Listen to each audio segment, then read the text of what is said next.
everybody. How are you guys doing? It's good to see you. Tell me where you're watching from, where you're tuned in from, what city, what town, what galaxy. Please let me know in the comment section so I can shout out all of your dominions. We've got a couple of hundred already waiting, so I think we've got 300 people already waiting. Bless all of you for having, I don't know if you have notifications on or not, but definitely please make sure you do.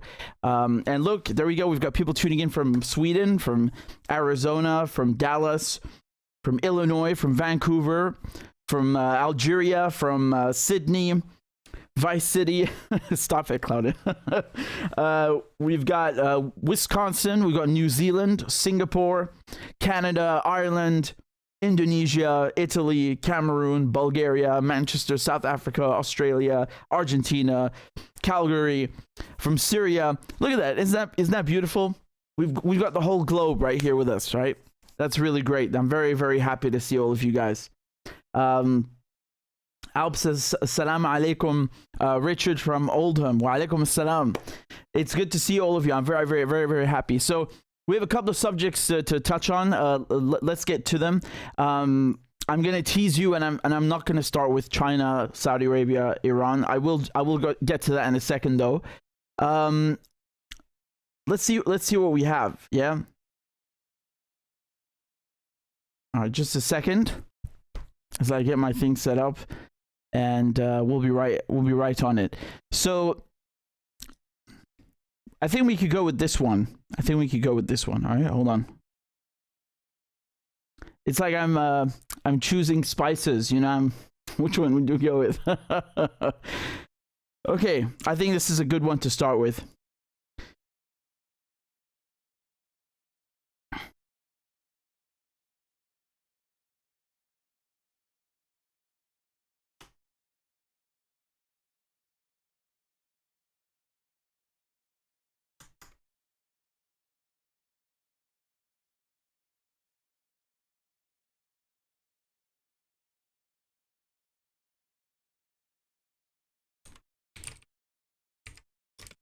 Okay, there we go.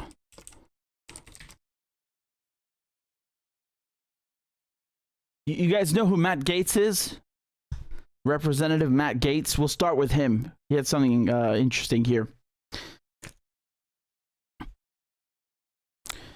So you have Matt Gaetz, who's a U.S. representative for Florida, and he put forward a bill to basically withdraw U.S. troops from Syria. Okay, and they had a vote about it, and obviously it failed. What do you expect? I think you had 321 votes against and 103 in favor.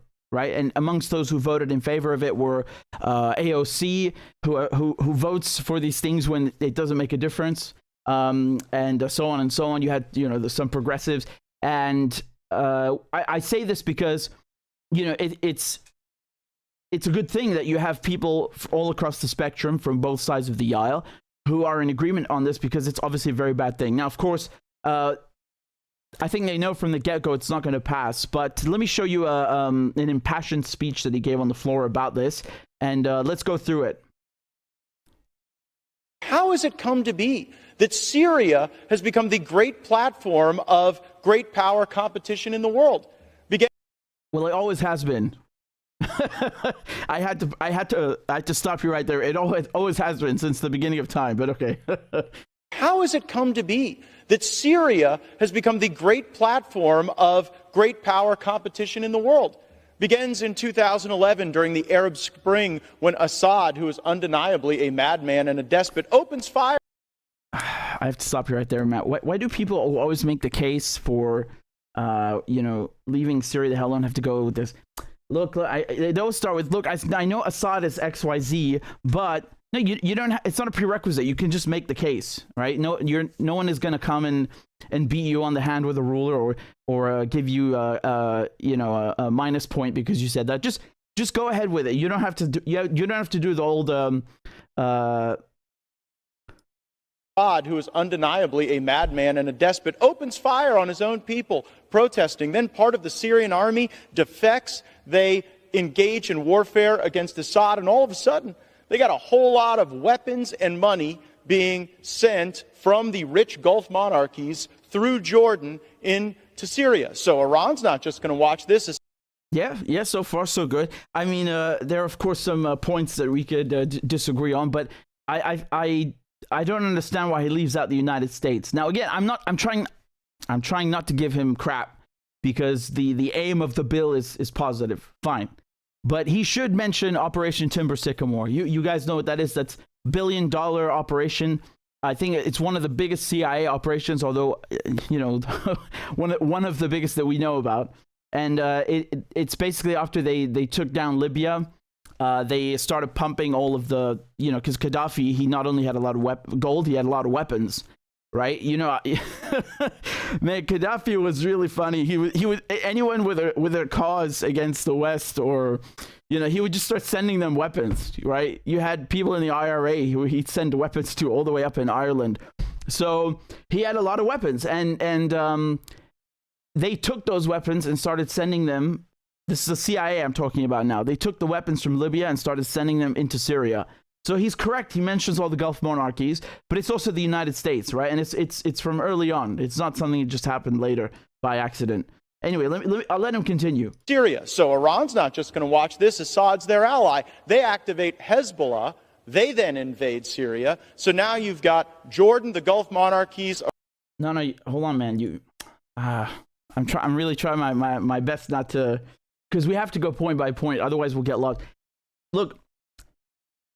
Hezbollah, they can't invade Syria because they were invited there. You know, there's an official invitation. I've never heard of a country that was, you know, that was invaded by someone they asked to be there. So this doesn't really work. But okay, he's correct. Yes, Iran and Hezbollah come in to help Syria. That's correct. Yes. Iran, but wait. Russia is pitching their vision of the world as a regime preservation force, whether you're Maduro or Assad. So they get involved, and what do they get for their time? A warm water port in the Eastern Mediterranean. No, again, this is wrong. No, first of all, that port has existed since the 1970s, so I have no clue what this has to anything. The irony is that this port that he's talking about was crumbling by the time Russia came in. So it achieved the exact opposite. By trying to wage this war against Syria, you have increased Iranian influence, right? And increased Russian influence in Syria. So if that was your objective was to get rid of it, congratulations, you screwed up. So once again, this port that he's talking about in Latakia, which it's correct, it's on the Mediterranean, was basically, you know, an old hangar by the time Russia gets in. Now it's the opposite. They've completely modernized it. It's state of the art.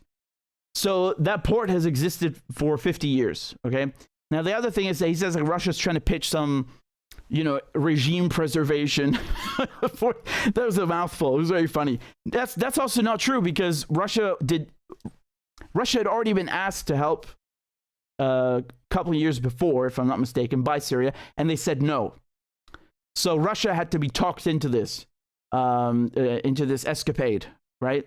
They needed some convincing, and you'll recall there's a nice, interesting video where the head of Hezbollah, Nasrallah, is being interviewed, and he describes. He wasn't there, right? But he knows the details of how this went down. And you have Soleimani, who travels to Moscow, and he has a sit down with Putin, and you know it's like in the movies. You got the map on the table and everything, and he goes through this with Putin for 2 hours, and by the end of the meeting, Putin is convinced, and that's all it took. I think this, you know, obviously it's not just about, you know, putting down a map and like pointing fingers at a map or something. I think it had a lot to do also with Russia kind of understanding that, you know, it's of the most importance because Damascus is about to fall. And it's not that they care that much about this port in Latakia. It's nothing to do with that, but that this is basically going to continue eastward, right? And you can see right now, I mean, the irony, it has literally transpired, right? What are you seeing in Ukraine? What you're seeing in Ukraine right now on Russia's doorstep, this is, you know, the beginnings of that were happening back then in 2014, 2015, 2016. right? So this prophecy has just come to pass and transpired. But in any case, I don't want to get too carried off. I just want to respond to these points. Again, I'm not trying to like crap on him or anything or nothing to do with that. I wanted to go through them with you because they're important. I'll let the man continue. So we've got Russia, the Gulf monarchies. Israel starts to get worried about Hezbollah and Iran. So Israel cuts a deal with Russia to keep Iran out of southern Syria. And then somehow the United States in 2015 says, you know what? We need to get involved in this mess in Syria. And since we... What? Look, man, his timeline is all off. But 2015, because he mentions the Russians were nothing to do with this by 2015, right? It's just more like 2016. But the Americans have been involved since 2011, right? You can go read these cables from the embassies, and they're already saying in 2006 we want to enact some regime change in Syria. It's nothing new. I don't, I'm a bit. I don't. It's nothing controversial. I shouldn't have to explain this, right? I wish this point didn't go over his head, or maybe you know what? I just realized these guys have like 1 minute to speak. So to give him credit, to his credit, he is laying out most of the facts correctly, and to give him the benefit of the doubt, he probably doesn't have a lot of time to speak like I can take now, right? He doesn't have the liberty to go into too many details. But fine. I want to say these because somebody might listen to that and they don't understand the background information. That's why I'm here. I'm here to give you the context and to provide it to you. Okay, let him continue. We have been there. We have seen Americans die. We have seen tens of billions of dollars wasted. And what is hilarious about the 2001 AUMF that the neoconservatives wave around like some permission slip for every neoconservative fantasy of turning an Arabian desert into a Jeffersonian democracy is that very 2001 AUMF would justify attacking the people that we're fighting against and the people we're funding. Because both have ties to al-Qaeda, and of course the 2001 AUMF dealt with al-Qaeda. That neoconservative payment slip. He's right on the money. This is the thing that I tell you guys a million times about the AUMF. He nailed it. He nailed it. It's a neocon payment slip, right? It's this one page. I'm not even kidding you. It's one page, barely. If you actually put the text into a paragraph or a couple of paragraphs without the spaces, it's one page, right? And it's this authorization for the use of military force, which again, actually, if you consider it, it's a worthless piece of paper that only has any legal value in America. Just if let me give you an example. If in Sweden they pass a law saying that they can invade New York, does that mean that they have the right to invade New York? No, it's just a Swedish thing in their in their jurisdiction. It's just an example. So it's the same applies here. Just because they say, oh, we can attack. I wish they even mentioned the Taliban or Afghanistan by names. You see, that's the whole trick. They don't even mention a country in this AUMF. There's no country mentioned, and the whole point of that, I don't think they even mention al-Qaeda, right? They just mentioned those who attacked us on 9/11. They've made it as legally abstract as possible. So anybody who attacked us on 9/11 and aided those who attacked us. So this is so ambiguous. You can stretch it out to be whatever you want, and it's ridiculous, right? Because as Mr. Gaetz correctly points out, al-Qaeda, you can trace back its origins to U.S. funding, and now it's the U.S. fighting them, right? But I'll let him continue to just finish off his last couple of thoughts. All this talk about a reemergence of ISIS, I would encourage my colleagues to go read the Inspector General's report of the last quarter that indicates that ISIS is not a threat to the homeland. And with the Turks conducting operations in Syria against ISIS, with Assad and Russia having every incentive to create pressure on ISIS, I do not believe that what stands between a caliphate and not a caliphate are the 900 Americans who have been sent to this hellscape with no definition of victory, with no clear objective. Well, I mean, look,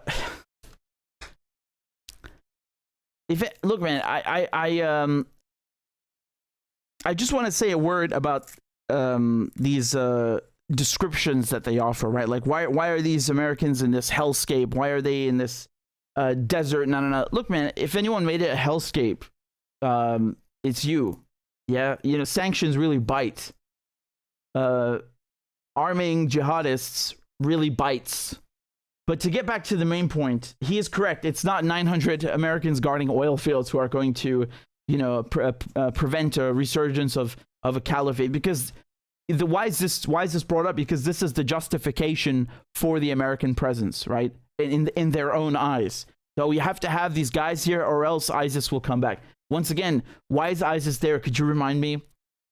Why is ISIS there? It's because you invaded Iraq, you got rid of Saddam Hussein, and then you tried doing the same in Syria, and you left a giant patch of land with nobody to rule it. And when that happens, you know, you have basically battle of the fittest, and the toughest and the cruelest gang emerges, and it's ISIS. And you know, you're none other.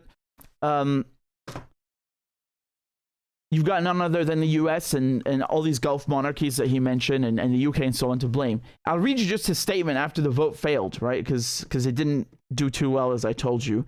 I think he put out a statement afterwards. No,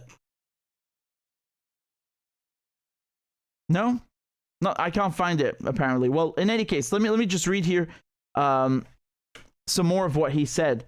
So it's really funny. It's really funny.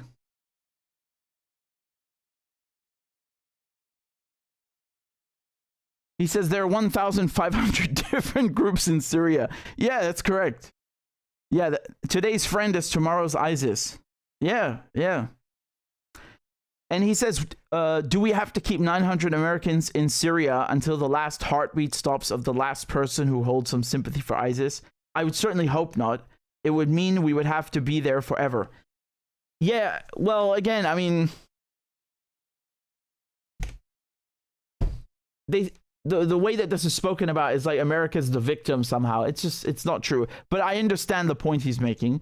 And down here he says, often our Americans are guarding these oil fields. Yes, because that was my criticism of his speech. He didn't mention the oil, and he does mention it here. Okay, so this is a more fuller transcript. He says, often our Americans are guarding these oil fields where the Iranians are sending kamikaze drones.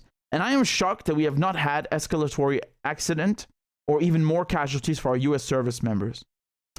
Right. Yep, exactly. I would add, they're not just Iranian kamikaze drones. They're drones from, the resistance. You don't know who needs to. You don't need to know who's firing them because it's all one group, right? So when I say one group, I mean an alliance. So you have Hashd Shabi. You have it could be any one of them, right? And it's important he mentions oil fields because those are the only places they are there. And I don't know if he's mentioned the sanctions as well, because the point also is not, yeah, he doesn't mention them, but the point is not just to take the oil. And you can go online, and I've shown you these videos, or just look through the channel of these like convoys. You've got like 40, 60, 80 American trucks and vehicles just moving all of this oil from the oil fields in Syria through Al Walid border crossing into Iraq.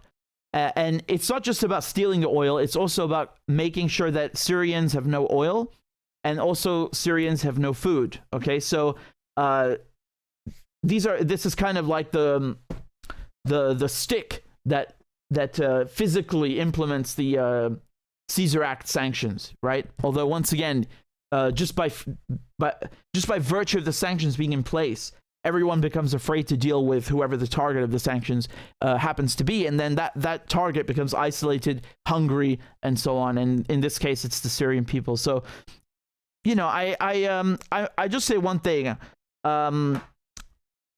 I think it's funny. It's funny. You have people on the right who, shall we say, well, you guys know my views on right and left in America. They're really pretty much the same thing. But let's say in the American right, like Mr. Gaetz, who are putting these propositions forward, and it's good. And I say funny in the sense that even they get it, because the right, the Republican Party, are the neoconservatives. They're the ones who's kind of started this whole thing. And as he correctly points out, the AOMF 2001. So it's a shame though that most of them vote against it, and I think it really says a lot. Why would you vote against such a simple thing like just removing 900 troops from Syria? What are they even doing in Syria? And most of them say no, let's keep them there. Most of that includes most Democrats and most Republicans. And this speaks to the whole war machine we've talked about many times. It's a bipartisan thing. It's a bipartisan war machine, and we need the mainstream, quote unquote mainstream in politics, to understand that this stuff is wrong and deadly, and to assume the other position, right? That's what we need to achieve. Unfortunately, that's not the case yet. But I thought it was an interesting proposition by Mr. Gaetz, and even though I had some comments to say, well done, and hopefully the next time they bring this up, it'll be actually a pass. But of course, I doubt if it were ever to hit the president's desk that it would receive a signature. Unfortunately. All right, let me show you something else that I've got cooking for you. Let's talk about, again, I'm teasing you. You're going to have to wait for the Iran and Saudi Arabia and China one. You're going to have to wait.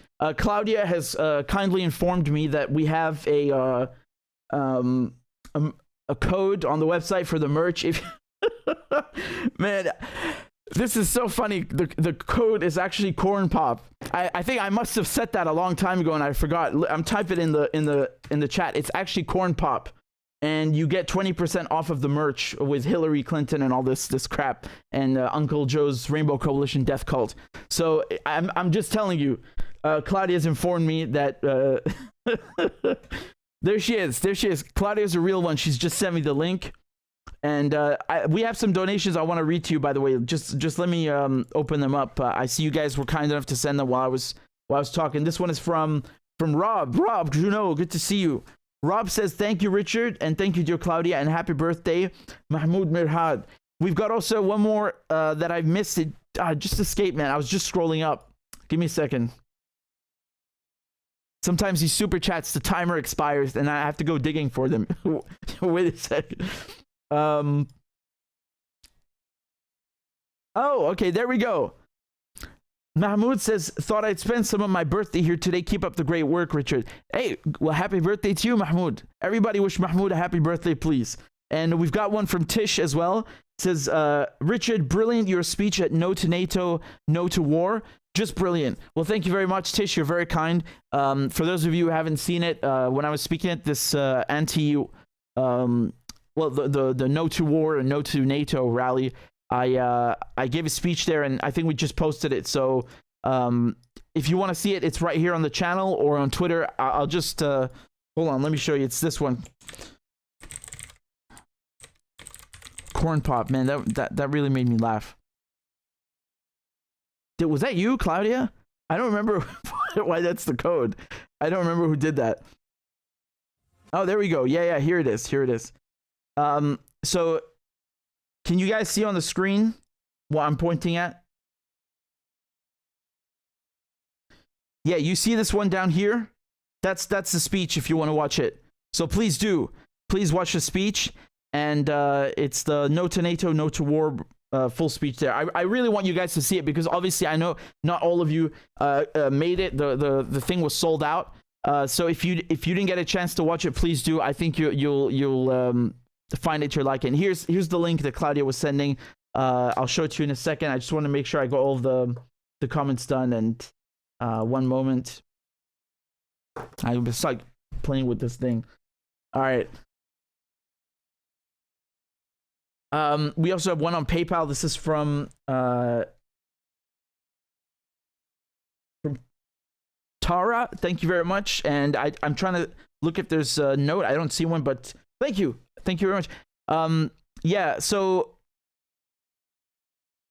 this is what Claudia was talking about. Do you see it? It actually says corn pop at the top, man. I'm dead. I'm dead. So there you go. I don't remember actually putting it, but that's the thing. And she's kindly put the link below if you want the Rainbow Coalition death cult stuff and Hillary stuff and etc. I made something about, well, I want to tell you, but it's a secret. I told you I would put this up months ago. I need to get on it. I'm sorry. I wanted to put this out, but we'll do it soon. Anyway, let me talk about the next subject here, which is really insane.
Damn it, where's this thing I was looking for, man?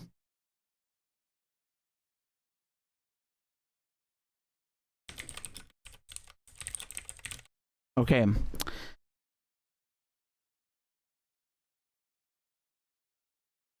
Yep, I got it. Okay, so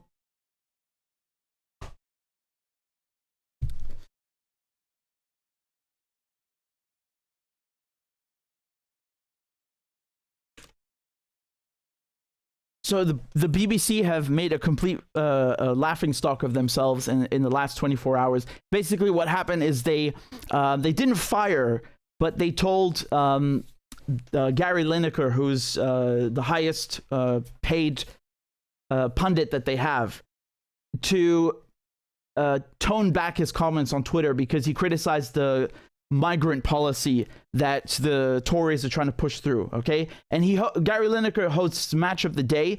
Basically, if you don't know him, he used to play for the England team. He scored a lot of goals during the World Cup. So this is a couple of years before I was born. And after being a striker, he basically went on, like many in his field, to become a pundit or a journalist or to do sports commentary. And he's a household name in England, right? Household name. So he hosts Match of the Day. And on Saturday, so in the last 24 hours, the entire day, no host for Match of the Day, Football Focus, nothing. Everybody walked out because they tried sidelining him. Everybody. I'm talking everybody who does sports and football. So embarrassing. Let me show you what he tweeted that upset them, okay? So this is his tweet. He said that there is no huge influx, and he's talking about migrants. He says we take far fewer refugees than other major European countries. You see, that's the thing that I always complain about. The government, they're calling this migrant policy. It's not about migrants, it's about refugees. And I'm glad he says that. So he says this is just an immeasurably cruel policy directed at the most vulnerable people in language that is not dissimilar to that used by Germany in the 1930s. And I'm out of order. That's it. That was the tweet. So basically, I understand where he's coming from, but he made a fatal mistake. He brought up the 1930s Germany comparison, and why do I say fatal mistake? Because now, for the duration of the last days, he's given everybody ammunition to focus on him instead of the disgusting bill that they're trying to push through, right? So this is Suella Braverman. She's the Home Secretary. Let me show you her video, and then I'll also make some. I'll show you how crazy this stuff is. This anti-refugee bill. So here's this announcement. Last year, over 45,000 people made the unsafe, unnecessary, and illegal journey across the Channel. Our It's not illegal. asylum system has been overwhelmed. We're now spending almost £7 million a Really? You spent a lot more bombing Iraq? day on hotels. Stopping the boats is one of the 5 promises the Prime Minister has made to the British people, and it's my top priority. That's why today I'm announcing a new illegal migration bill to do exactly that. The Prime Minister and I have been working flat out. Does this woman have no shame? Have this woman no shame? This is a children of immigrants, not refugees, immigrants. And now she's basically shutting the gate behind her and saying, screw all of you. But let's tell the truth and let's stick to the facts. She is talking about people who are crossing the English Channel, so between France and the United Kingdom, and she's saying these are illegal migrants. The Home Office, that's her department. She is the head of the Home Office. The Home Office, on their own website, say that most of the people who cross the English Channel are approved as refugees. That means they have made an asylum claim. They've been assessed individually, every single one of them, and then given refugee status. That it's not my opinion. It's on the Home Office own goddamn website. You know those boring hearings? They were 10 hours long, and the whole transcript is there. I watched them and went through their own website. So this new bill that she's doing, the difference is that if you come to the UK, you're not even given the opportunity to make an asylum application. They see you, you're scooped up and deported. That's it. I mean, this is insanity. Like, what if you're a British citizen? What if you went on a fishing trip? What if it's a class of people who went on a fishing trip? You're not even going to give them time to prove who they are. Like, just deported. That's it. This is insanity. There's like no legal process, nothing. And this is page 1 of her own bill. This is on the first page. Look what it says. The first goddamn page, I swear to God. It says here, this is Braverman, the same woman, right? The Home Secretary. She says, I'm unable to make a statement that in my view, the provisions of the illegal migration bill are compatible with the convention rights, but the government nevertheless wishes the House to proceed with the bill. So she's saying on the first page that this bill is incompatible with the European Convention on Human Rights, but the government should still ram it through Parliament anyway. What more do you want me to say, man? What do you want me to say? So she wants to scoop people up who we know most of them are refugees and then deport them either to Rwanda. You remember that's her plan, send them to Rwanda or send them to the next safe country. I mean, this is what we should be focusing on, man. This is the content, the meat. The meat is what we should be focusing on. The bill. Not Gary Lineker. They want you to focus on Gary Lineker. Oh, the BBC are really mad at him. You know, again, let me just say a few words. The reason that they're mad at him is they're saying he breached the rules of impartiality, right? The BBC are suddenly impartial and they care about impartiality. Who believes this joke, man? Go watch the BBC's coverage on Yemen. Go watch their coverage on Syria. Go watch the BBC's coverage on Iraq, on Afghanistan, on Ukraine, and then tell me that they have impartiality. The BBC literally during wartime would send out coded messages. And again, I'm not saying they shouldn't have necessarily, but you know, because the enemy was Nazi Germany, but the BBC is such an arm of the state, is what I'm trying to explain to you, that they used to send out coded messages for our spies and underground operatives in Europe, right? So this is you've got basically you would have under the Special Operations Executive, the SOE, which was you know, I don't want to get into the security state of Britain, but basically now you only hear about MI6 and MI5. But before that, you had the SOE, which doesn't exist anymore. So that's how much the BBC is intertwined with the government. Not to mention that the BBC is funded by the taxpayer, right? I mean, don't come here and tell us about, oh, you have to respect impartiality. This guy, Gary Lineker, is a sports pundit, right? He does sports, and he said this on his Twitter account. It's not like he waited until they were live on Match of the Day, and then instead of talking about, you know, Everton, he's saying, well, this migrant bill is really something. Come on, man.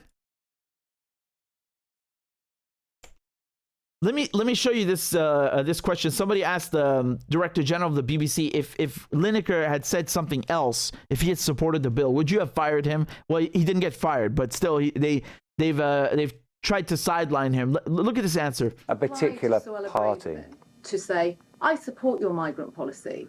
I back it. It's brilliant. He would be taking an opinion.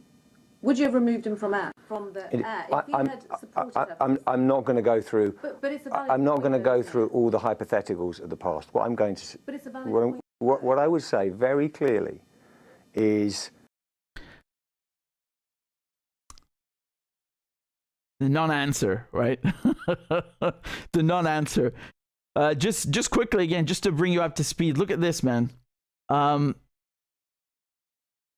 So Lineker was suspended, and he didn't come in for today. So final score and Football Focus were pulled from BBC One. The late night match of the day program was trimmed to 20 minutes with no opening theme tune, no pundits, no commentary. And it's still not clear. Match of the Day 2 will go ahead tomorrow on Sunday after host Mark Chapman did not host Radio 5 Live Sport on Saturday. This is so embarrassing, man. They thought they pulled a number on him, and then everybody was like, no, fuck you. We're not hosting the sports programs. There's no sport on radio or TV. Screw you. Man, you love to see it. You love to see it. It's so good, man. It's so good. Now, look, let me tell you something about his comments real quickly. I don't know if the 1930s Germany comparison is the right way to go about this. Now, let me be clear on that, because you're gonna have people who say that yes, it is. It's very clear, and then others who say, well, no, he's just attacking the government and blah blah blah. I agree with Gary. I am just saying that he should have been a bit more nuanced, because he unnecessarily gave all these scumbags and Suella Braverman and the BBC an opportunity to attack him and to take attention away from the issue. That's all I'm saying. And you know, Suella Braverman, she does use language like that. If you go look at how she's spoken in Parliament about again, I hate that when we're talking about refugees, they put in the word migrant to make it seem like it's people who've just, they've just suddenly wandered off thousands of miles because they want to have a nice flat in London or some shit. But she's been in Parliament talking about refugees and saying it's an invasion, right? So I don't know if that's the threshold for qualifying as 1930s Germany, because if you look at 1930s Germany with the Nuremberg laws, and how they were treating minorities, it's quite a threshold that we're talking about, right? And that doesn't excuse Braverman. I'm just saying Gary should have done something a bit more nuanced. But again, he's free to speak his mind, and the intent is true and correct, and is genuine and noble. And I think that it's you got to think about this. This guy is the highest paid pundit or person they have at the BBC, and he's still sticking his neck out for refugees, and not just with some tweet. I mean this seriously, right? Like having refugees at his house and all this stuff. So you have to respect him for it. And the thing is that no one mentions the moral responsibility that the UK has, because people who are coming to the UK, even if let's say hypothetically all of them are not refugees, they're actually migrants who are just they're looking for a better life. Oh my God, the crime! What a crime, right? In America, that's considered a good thing, right? The pursuit of happiness. But so let's say that they're all migrants. Okay, why are they coming to the United Kingdom? Because the United Kingdom is a rich country, allegedly, right? There's a concentration of wealth and a concentration of power. Obviously, not like 100 years ago, but still. The British government has gone around the world hammering into people's brains English is the best language. And that's why it's the lingua franca now. England is the best country on earth, right? The Englishman, the white man is superior.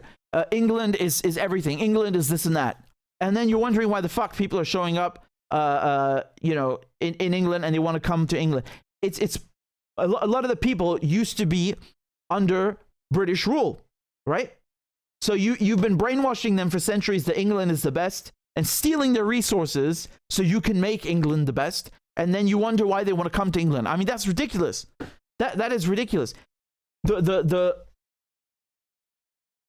sad thing is that most of the people coming as refugees come from countries that the United Kingdom bombed or sanctioned. So there's a moral responsibility to help them.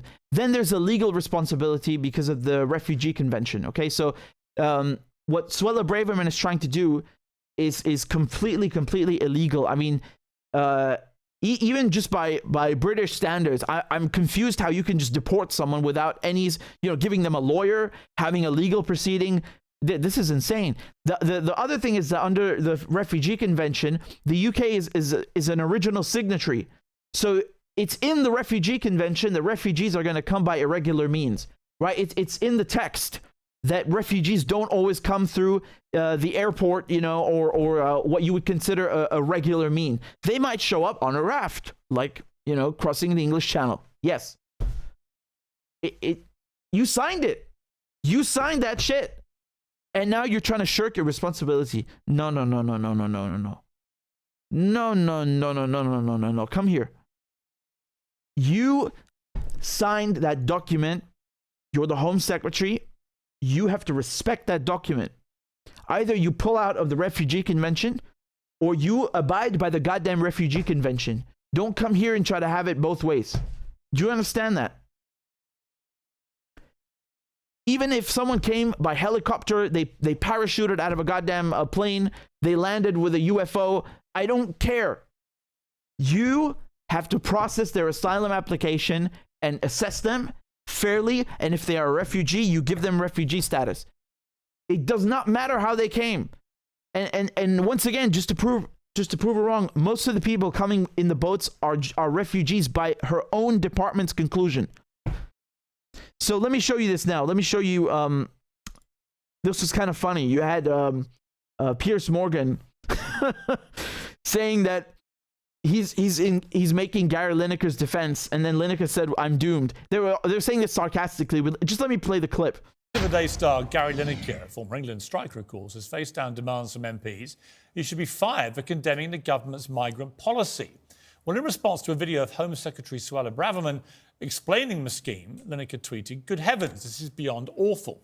He went on to say, "There is no huge influx. We take far fewer refugees than other major European countries. It's just an immeasurably cruel policy dictated at the most vulnerable people in language that is not dissimilar to that used by Germany in the 30s. And I'm out of order?" It's an interesting debate, this. My view is it's clearly incendiary, what Gary Lineker said, and historically wrong, I think. There's no comparison between what this current British government is proposing to what Nazi Germany did. Gary got a bit carried away, as he tends to do. We have dinner together quite regularly, and this is what he does, and he would say the same about me. We both have strong opinions, we both believe in what we say, and we express them forcefully. But we agree to disagree. And I have no problem with Gary Lineker, a football presenter, a sports presenter, from giving his views. He's not a BBC News journalist. He's not anchoring the news at 10 or Question Time or Newsnight. He's a football presenter doing Match of the Day and other major sporting events. He's a celebrity and a public figure. People want to know, his 8.5 million followers want to know what he thinks about stuff.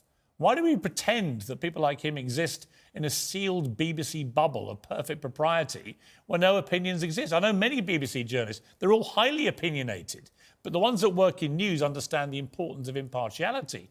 Who cares what Gary Lineker really says about government policy on stuff? He's just, in the end, a football presenter. I don't mean that to denigrate him. He's very good at it. But he's not a news presenter.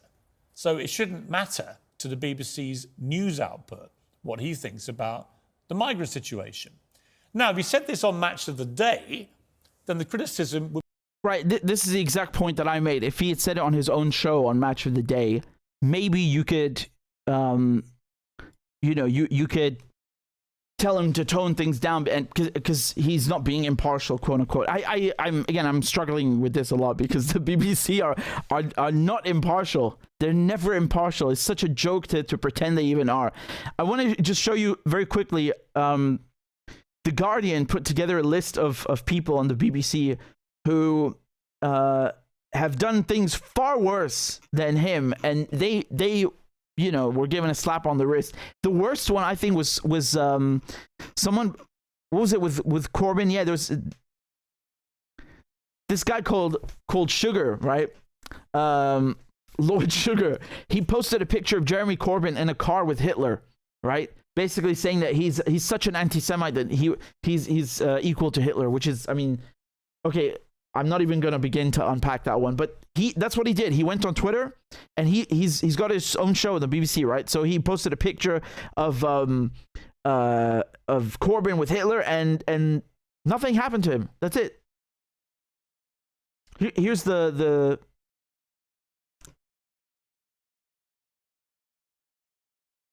Is it gone? I don't know if it's actually gone. Yeah, he deleted it anyway, and he was fine. Here's another example. I'll give you another example. This is from Nadia Hussain, who won the Great British Bake Off, and she became a popular TV chef hosting shows, including Nadia's Family Favorites.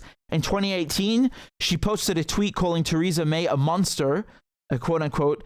Actually, without the quotation marks, for ordering an airstrike in Syria. She quickly deleted it, and the BBC brushed off the matter, saying she was not a BBC staff member and her personal social media accounts are not connected to her work as a BBC presenter. First of all, why did you delete that, Nadia? Stand up. Stand up. Come on, stand up straight. Don't let them win. Don't let them get one over you. What you tweeted is right. Don't give in to the British establishment. Come on. In any case, you can see how there's no problem with that, or with the picture with Corbyn next to Hitler. Yeah, I mean, come on, man. I'd say one more thing. Gary Lineker is a freelancer, so I don't know. I didn't know there's any clause about what he's allowed to post on social media. He's not even technically an employee at the BBC, and now they're saying, I was reading in the paper that they're going to be talking with him about his social media conduct. I mean, this is such crappy.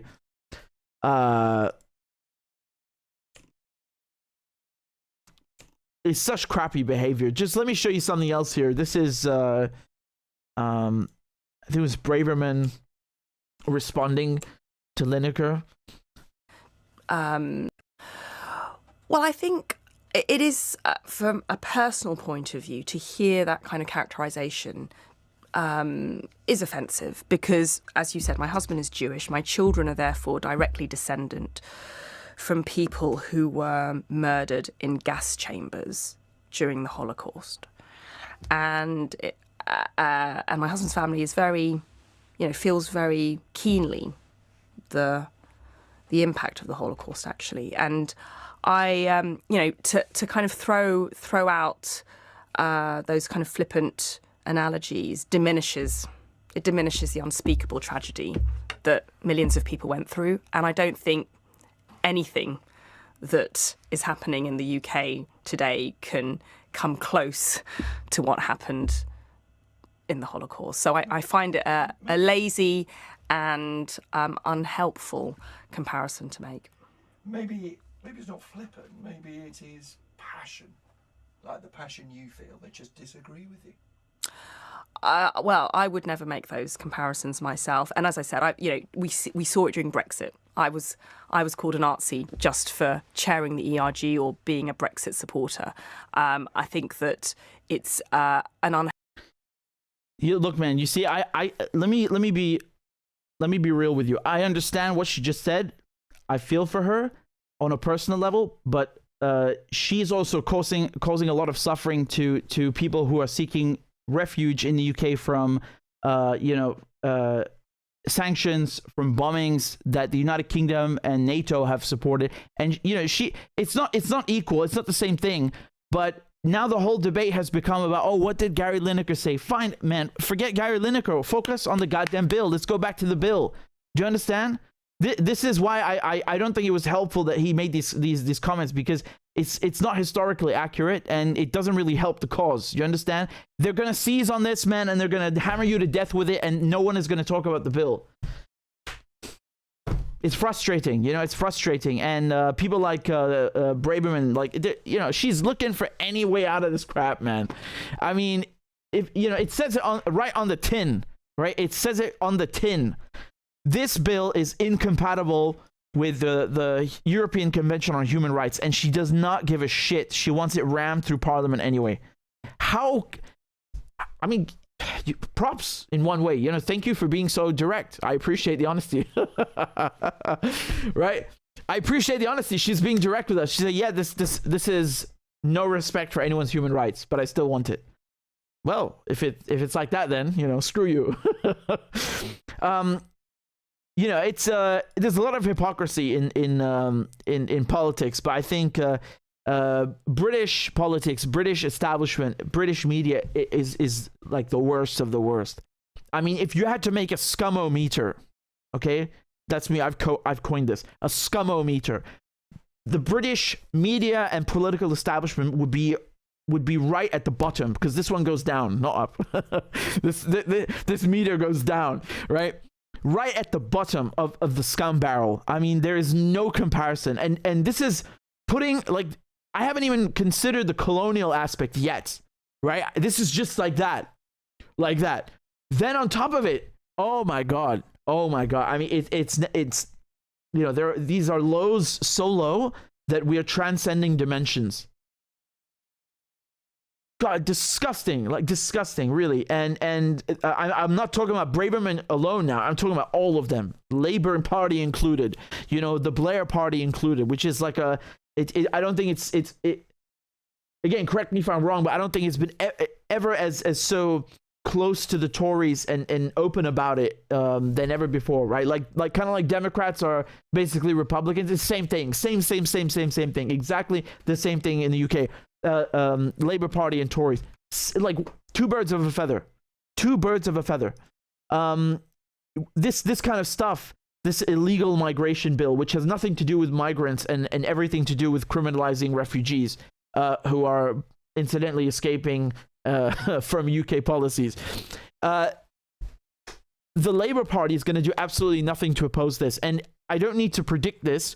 I am giving you an accurate assessment based on everything that has happened in the last 2-3 years, where her predecessor, Priti Patel, was doing the same thing with Spy Cops Bill, Overseas Operations Bill. These are basically things that give undercover agents permission to rape.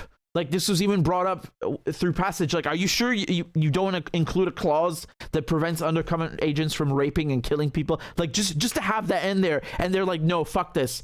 I mean, I've never seen anything so barbarous. It's really and yeah, this Labour Party just let all of that through. To be fair, I think that one Keir Starmer raised an objection for a moment, but the rest of them went through quite quickly and smoothly with no opposition. So you see the situation that we're in is not very optimal or hopeful. Yeah. If you had any doubt, also the UN is basically saying that, look, most people who cross the channel are refugees. The British government is saying the same thing, but except the Home Minister doesn't want to listen to her own department. And this illegal migrant bill is also illegal under international law, and the UN have come out, the UNHCR has come out and said you can't do this. It's just incompatible. But we'll see what happens, and we know what will happen. Really, it's really it's sad. It's really sad. Anyway.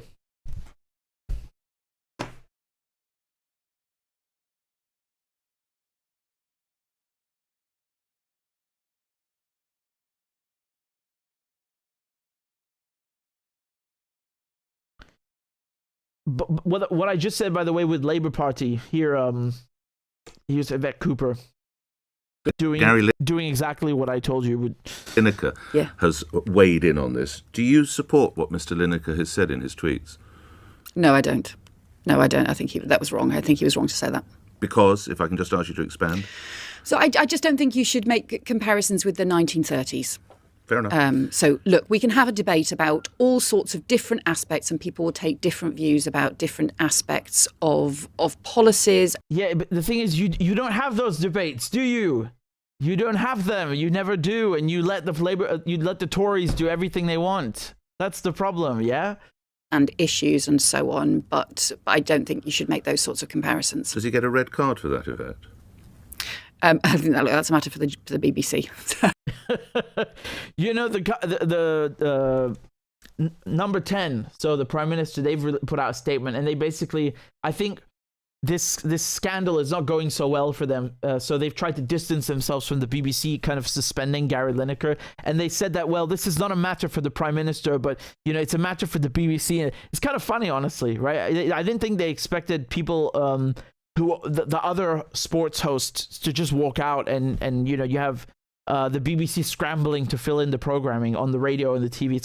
It's really embarrassing for them. They're complete laughing stock, you know.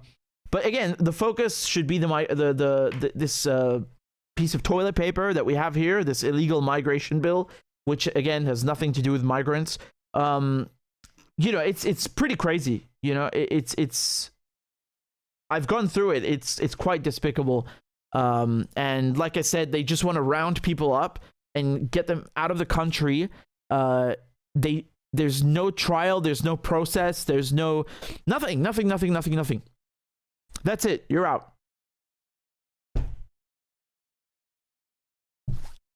And you know, I'm repeating myself here, but let this be sort of an appeal of understanding for people who are on the right, who'd say, oh, we have too many migrants coming in, this and blah blah blah. Fine, then why don't you stop creating those migrants, what you call migrants, who are refugees? Because if you look at the statistics, the majority of them are coming from countries that the United Kingdom colonized and the United Kingdom sanctioned and bombed. So you don't think there's some correlation there? Because I can guarantee you there is. And the other thing is that whether a refugee comes by boat or helicopter or private jet, or you know, they scuba dived onto the shores of Cornwall, or a fucking UFO came in and dropped them and then sped off into space, is irrelevant, because it's in the goddamn refugee convention that you are supposed to expect refugees coming through, say it with me all together, irregular means.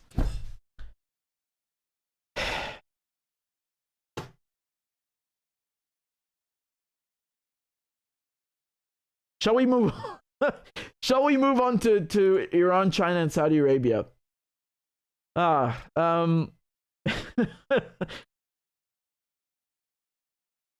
You guys are great. All of you in the chat. Irregular means splendid. Bloody good show, boy. Jolly good, yes.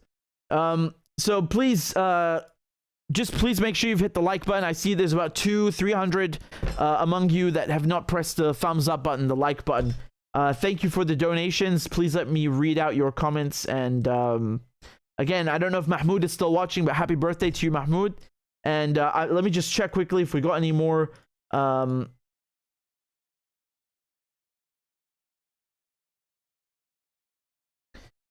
Dude, look at this. Look at this. First of all, thank you, Sophia, for the sticker. Thank you to Marvin. Marvin says, future code words, big guy and Hunter's laptop. What? And Shanika says, does the UK get away with the Holocaust card while funding Ukraine nuts? Yeah, I mean, that's also an interesting question, because, you know, how do you reconcile the two? Even, let's say it's just 1% of the bulk who are actually Nazis or neo-Nazis. Again, my question is the same. How do you reconcile the two? How do you get away with that? This is the same kind of thinking they had in Afghanistan, in Syria, in Libya. Is that, oh well, look, it's fine to send all these weapons and money because it's only a few of them who are extremists, who are this and that. And then that's not how things work, man. Let me tell you how things work. You're sending money to all these guys. The toughest among them and the cruelest are going to come out on top. In Syria, you know, you had, this is kind of ironic, but you had groups that were so busy fighting each other, they weren't even fighting the Syrian government. And the ones that were winning, obviously, in the end, would either be extremist groups, or who would then be would come into agreement or basically ally themselves with extremist groups who are, again, as I said, far stronger. It's much easier to think, oh well, it's just a minority, but actually it doesn't work that way in a war, right? So that's a good question you raised. As James in the chat says, they're peaceful rebels, right? It's just peaceful rebels. Yes, of course, sure. Okay, so guys, I wanted to say one thing before I get on to the next one. We have 717 people on Patreon. Have I read that correctly? It's refreshing. Yes, 717. So, guys, we only need a couple of you. I see we've got like 900 people watching. Let me put this on the screen for you. Give me a second. We've got 900 people watching. We only need 33 of you to join on Patreon. It's just $1 a day, a month. It could be €2 a month, whatever you like. It's any currency or any amount you like, and you can stop anytime you like. There it is. So please consider joining it if you enjoy my work, if you want to support independent media. I'd really appreciate it. And I'm also kind of just looking for an excuse to play a crab dance. So come on, let's get the crab dances rolling. Okay? Let's go. And I actually owe Sebastian a crab dance, so I'm going to play that right now. But then we'll continue with the next one. So come on, guys. We just need 33 more people to join. Let's do it. Let's go.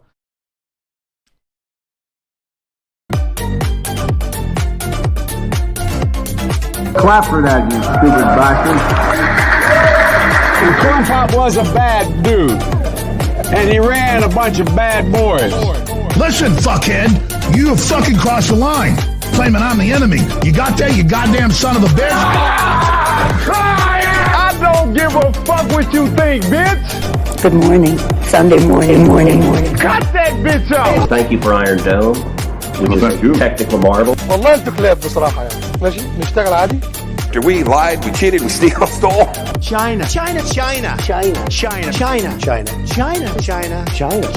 And you ain't black. There's always the macro and then there's the micro.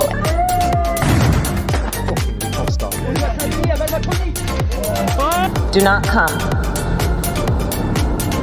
come. I'm gonna come. You talking to me? Ladies and gentlemen, I'll have 2 number 9s. Number 9 large. We got him. I told myself, I know it's not. I've fallen and I can't get up.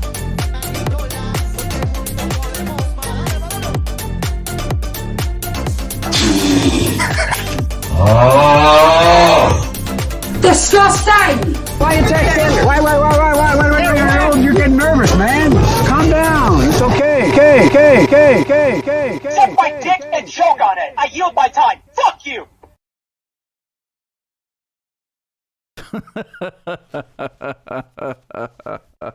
Oh man, that last bit kills me every time. It kills me, man. It kills me. I'm dead. Yo, look, we already got a couple to join. Thank you to Ashraf, and thank you to Jonathan. Thank you to Boy Roy as well. Thank you guys very much for joining. I don't know what number we should be at 719 now, right? It's just you guys are in different time zones, so I'm trying to see the thing and it doesn't update. Yeah. We should be at 719. Well done. Thank you guys very much, everybody. Please put your hands together for Ashraf and for Jonathan. Come on, we're at 719. Let's do this. Let's get this over with once right now so we can present a new crab dance at 750. I believe in you guys. I know you can do this. And you know, I rarely do the fundraising stuff. I just plug the show once in the live and that's it. But come on, let's fundraise here. Let's go. If we're at 719, how many more do we need? 31.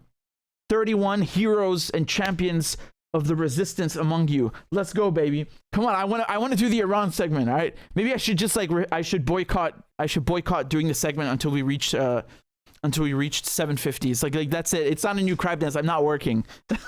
We're gonna keep the stream going, but there's not gonna be any content. Oh, David just joined on Patreon. Everybody, put your hands together for David. Where's my goddamn reaction? I need like fireworks and shit, man. When somebody joins, it needs to explode on the screen. Hold on. Let me see if I can cook something together. We need like a button.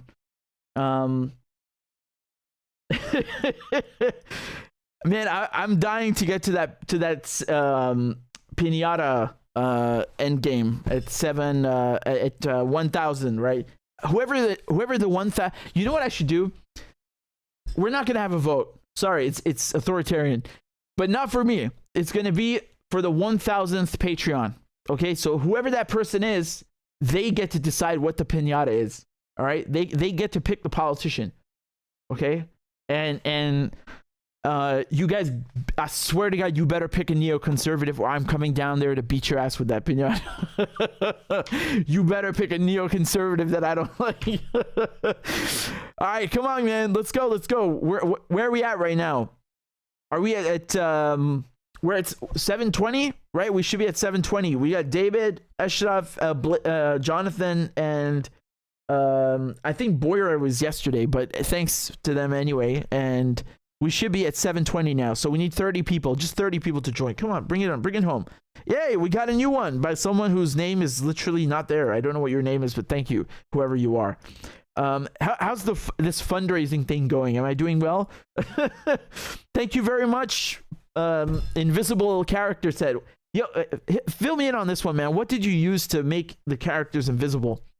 Because sometimes people would do something on what is it back in the day, MSN Messenger? Yeah.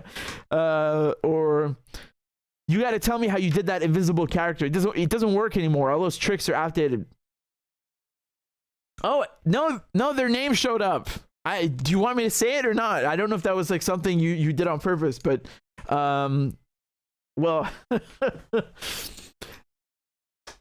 it was Mayan. Look, they're in the comments to say that was me. Okay, thank you, Mayan. I thought you purposefully hid your name. I was not saying it. I couldn't see it, frankly. Everybody say together to Anne. We've also got a new supporter on YouTube. Man, can you believe I forgot about this? Listen to me. When you join on YouTube, apparently you get these like special emojis, and you got to forgive me. I have not updated them because I'm literally figuring this out right now. But thank you to Anne, and thank you to everybody else who's joining as a member on YouTube as well, because you can do that now. In any case, what emojis would you like? Right now in the chat, tell me what you want as emojis. We can have the slipper. Okay, that's already. That's it. I said it. We need a slipper. We need multiple slippers. Not those old emojis, like the actual emojis that they give you on your phone. We're gonna have a proper slipper, you know. Or I think in Latin, Latin Hispanic countries they say chancla, right? Well, in Arabic it's a sarmaye, it's a shahata, right? I think some might say sheb, but we stick to shahata and sarmaye. As Tasha says, chancla for days. We've got a new member here on hold on, man, I'm losing my goddamn my place here. There we go. Yonro, excuse me, it's Yonro. I didn't mean to screw up your name. Thanks for donating, becoming a member on Patreon. Where are we at now? I think we started at 717, and now we've got Jonathan, Ashraf, David, Mayan, and Yonro. So we've got 5 added to the mix. We are at 722, according to the number that does not seem to update. But I think Claudia can hook me up, please, with a... Claudia, can you hook me up with a thermometer, the Biden one where he's sniffing it? we need to put that in there. Irving, thank you for the chat. Irving says, did you see Democrats humiliate themselves interrogating Taibbi? No, I didn't sit down to watch it yet, but I will. And I actually saw one tiny clip. I didn't think it was enough to go through with you guys, but thank you for the reminder. I will sit down and watch the whole thing and come back with some of my finest moments, put into a compilation or something. So Okay, let me continue since you guys are doing so well, and I appreciate that very much. We are at 7. Look, we got Cindy as well. Cindy just joined. Thank you very much, Cindy. So we should be at 723 now, right? So that means we have 27 members to go on Patreon. Come on, guys, bring it home. Bring it home. We've got 800, 900 people watching. Who amongst you will be those to get us over the finish line? Right? We are. What did I say? We're at 722 or 23. So, like I said, 27 people left. We only need 27 people left. So, in honor of you guys joining, I'll play a crab dance and then we'll continue. Clap for that, you stupid bastard. And Corn Pop was a bad dude. And he ran a bunch of bad boys. Listen, fuckhead, you have fucking crossed the line. Claiming I'm the enemy. You got that, you goddamn son of a bitch? I don't give a fuck what you think, bitch. Good morning. Sunday morning. Cut that bitch out. Thank you for Iron Dome, which is a technical marvel. والله انتوا كلاب بصراحة يعني. ماشي نشتغل عادي. We lied, we cheated, we stole. China. And you ain't black. There's always the macro and then there's the micro.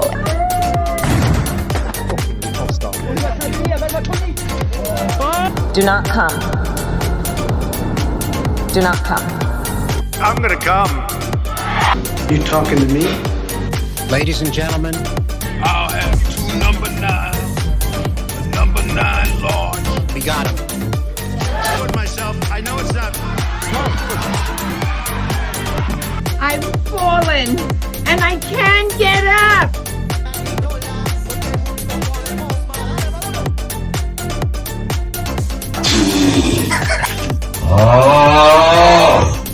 Disgusting! Why you texting? Why? You're getting nervous, man. Calm down. It's okay. Okay. Suck my dick and choke on it. I yield my time. Fuck you!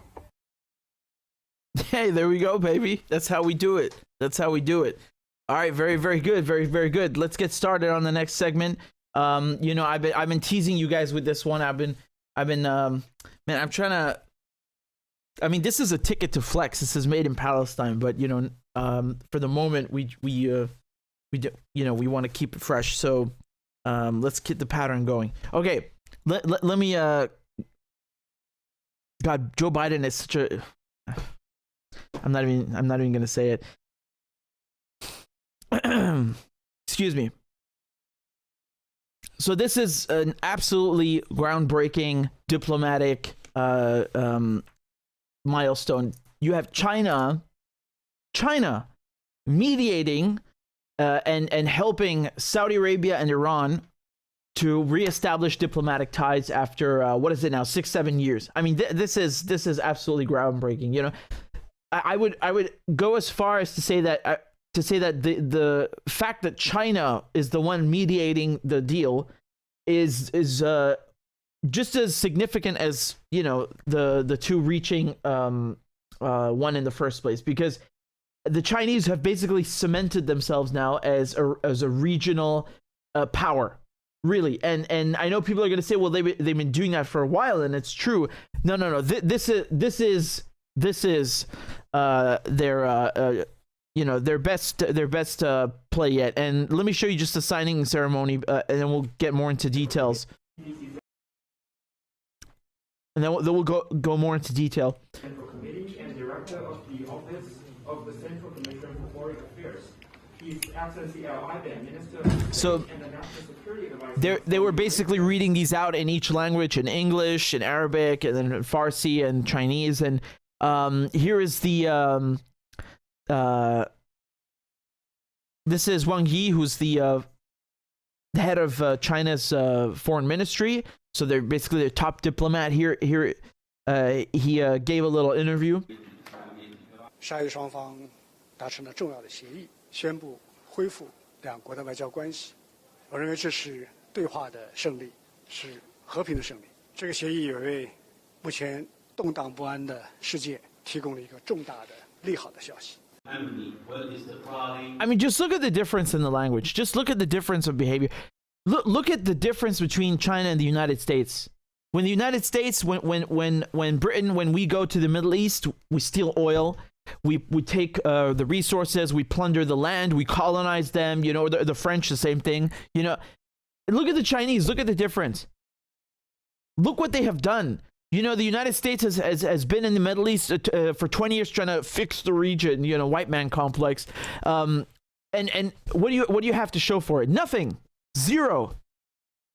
Now the Chinese, they come in and I mean, wow.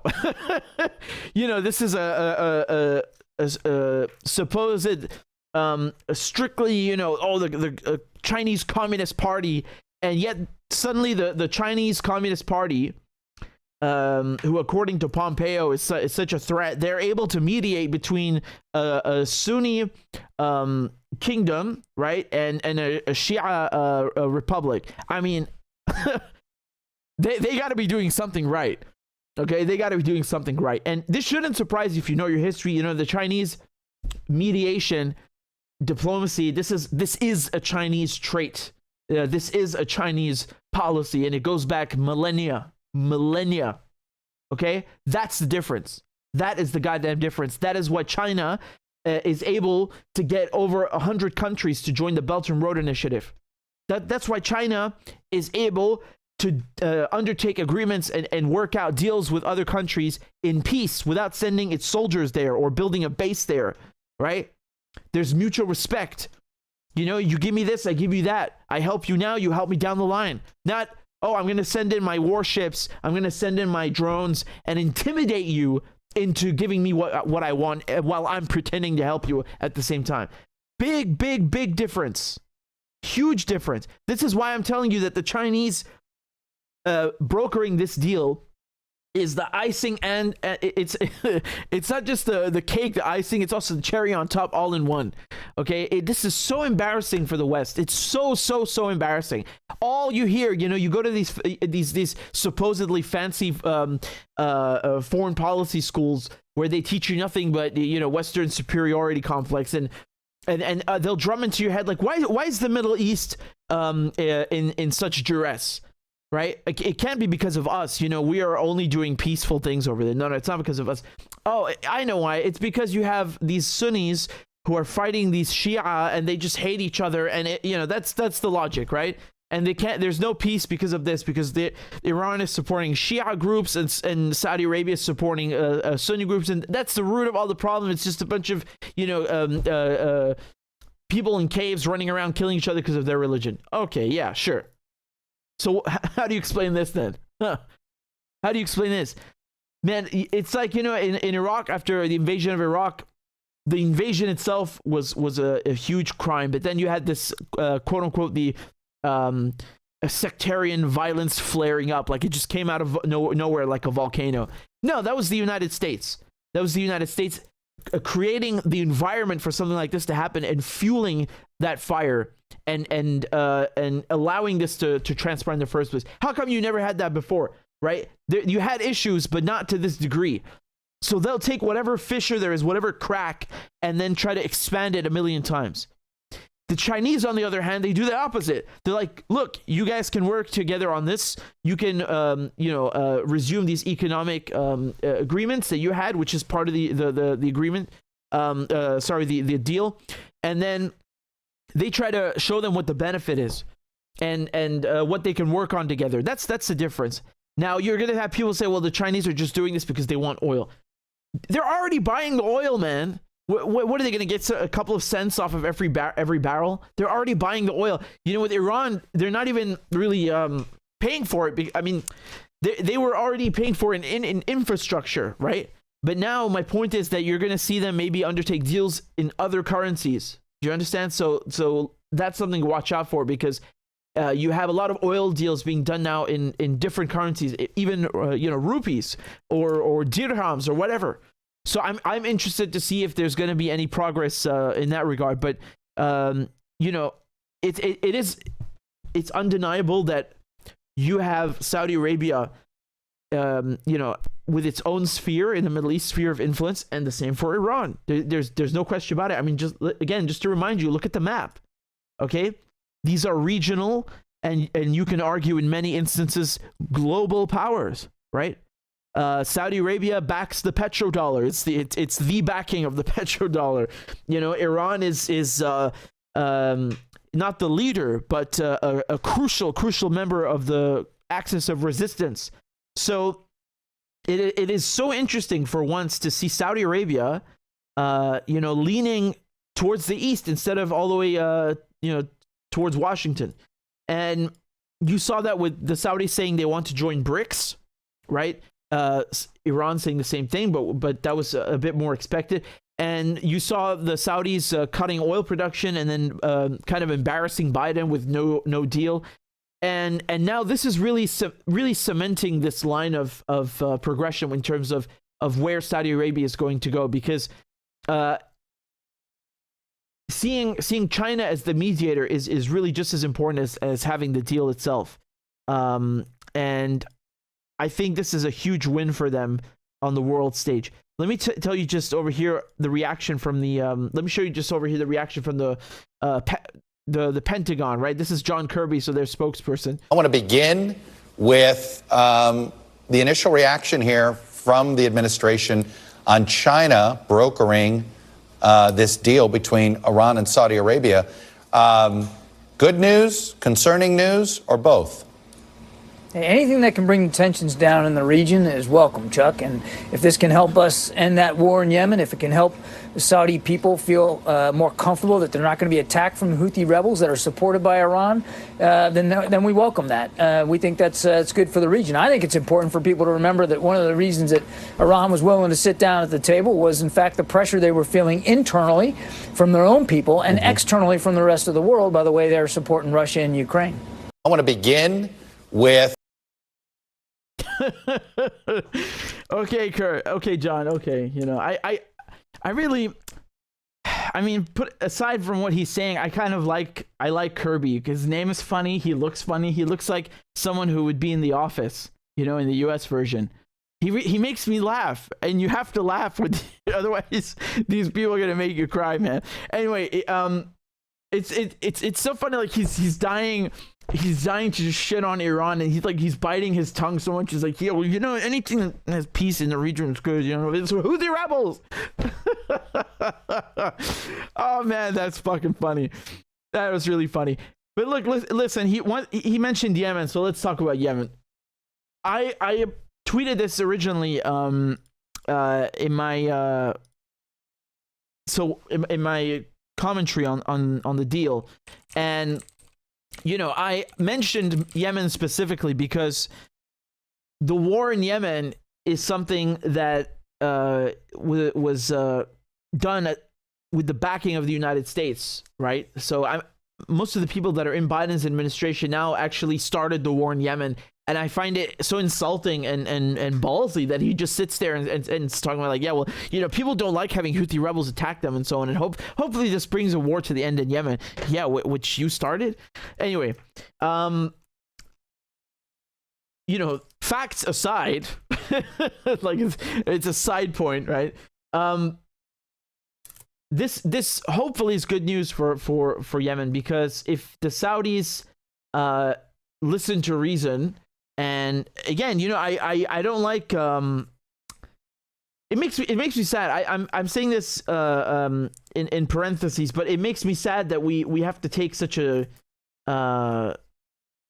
we have to speak with such heavy blows against Saudi Arabia, because when it comes to Yemen, what happened there is shameful. It's very bad, and I'm not saying this because I like to say anything bad about Saudi Arabia. It's nothing to do with that. It's really nothing to do with that. I think most people there are against what's happening, but I'm hoping that the Saudis are listening to reason, and from what I'm seeing, they are changing their course and their path, and that everything in Yemen, the sanctions stop. I covered the oil sanctions in detail, man. You have no clue. You guys have no clue what those sanctions are doing. Once again, it's like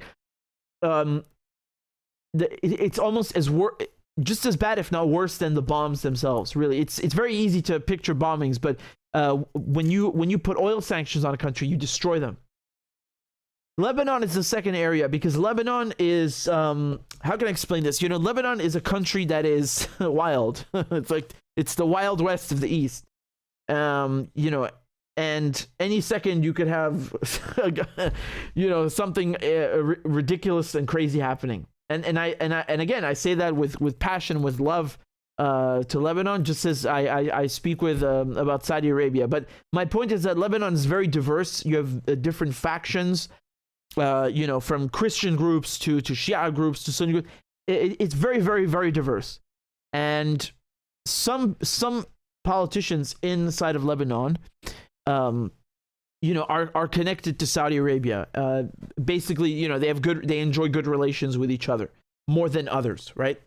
So when you see something like this, you also think that, okay, maybe this will help both sides. So if we're talking about Hezbollah and Iran and people who are close to Saudi Arabia, like Hariri, for example, that they can work together on solving the issue, because the Lebanese pound has basically been in the gutter. I mean, the other day, last week, I think it hit the lowest point, which for me, I can't even grasp what that means. Like, it was already bad enough, right? But it hit its lowest point, and people are not doing well there. There's no medicine. It's hard to come by everything. It's basically like being under sanctions, So when you had Hezbollah bringing in fuel through Iran. From Iran through Hezbollah into Lebanon, that was good, but it's just a limited amount of help. It doesn't really fix things. Let's see if they can work something out there. So in summary, this is good for Saudi Arabia and good for Iran, but it's also good for Yemen and it's also good for Lebanon. Hopefully, with Syria, it's funny. I should mention Syria, but right now, I don't think. It's when we talk about Syria, it's mostly the United States and Turkey. So basically, the Caesar Act sanctions from the U.S. and the Turkish-backed militias, who are standing in the way of the war coming to an end. Saudi Arabia right now and Qatar, they're not such big players like they used to be. But I think there's a different dynamic there. But who knows?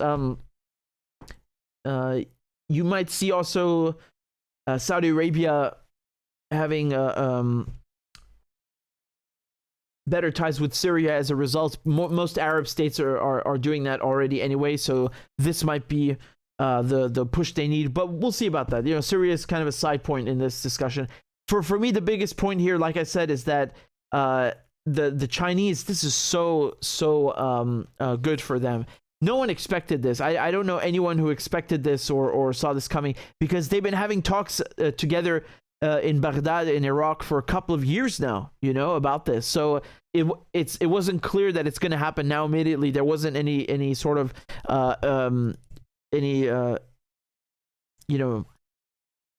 anything in particular that took place, but it's really good for the Chinese. They're showing that there's an alternative model. There's a different way of doing things. There's a peaceful way of doing things, right? It's not we're going to do the same thing but with our guns and our tanks and our this. There is no pressure or force or coercion involved in this deal in any way. In any way, this is not like one of them is a losing party. That's what's so distinctive and substantial about it.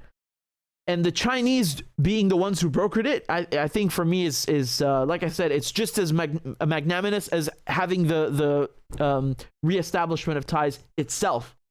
Just as important. And it's such a blow to the West. Oh my God, what a blow to Western diplomacy and Western foreign policy. The Chinese have showed us up. They have showed us up, and they've been doing this for a while with the economic model, right?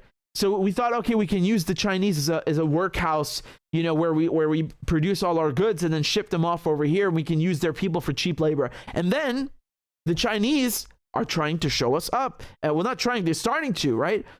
And China's booming. They're lifting so many people out of poverty. People's income is going up. Their purchasing power is going up. China is on track to become the leading economy, number one economy in the world. And now, all of a sudden, because they showed us up, China's a threat. And they're going around and they're doing a Belt and Road Initiative, and they're trying to better the world and do it through economic partnership with no coercion. There's no coercion involved. And now the Chinese have done the same thing as the Belt and Road Initiative, as the New Silk Road. They've done the same thing now with mediation and foreign policy, and they have embarrassed the West, and they have showed us up. And you got Kirby sitting there and saying, you know, the Pentagon sitting there saying, oh, it's a good thing and everything, but let's see what they do, because I can guarantee you they are fuming. They got goddamn smoke coming out of their ears right now. And I would be too if I were in their shoes. I would be too. Let me show you Biden. He didn't even answer the question about this. This is, I don't even know if he did this on purpose, but this is so, look at this.